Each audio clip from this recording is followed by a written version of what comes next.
Python exception, type error, main got an unexpected keyword argument debug but if the module is run by a scheduled task on Windows XP SP2. Running Python 2.5 on Windows XP SP2. When I run a Python script that calls a user-defined module called zipper.py, basically a wrapper for a zip file, using a Windows scheduled task, I get this exception.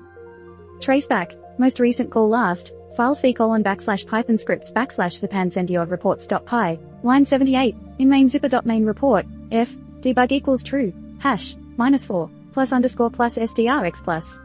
Zip, type error, main got an unexpected keyword argument debug. The odd thing is that if I simply open the file in idle and hit F5, it runs flawlessly. I'm sure I left out some pertinent information, please let me know what you need. Zipper.py looks like this.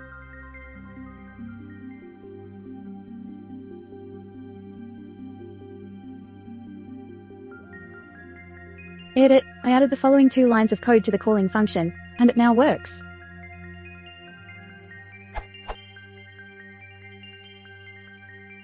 Can you explain that to me?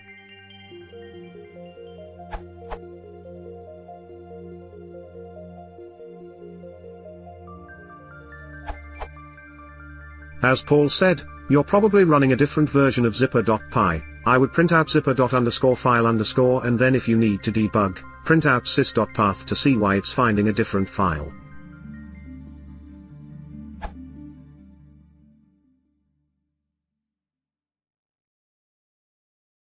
If you want to support the channel, please consider donating.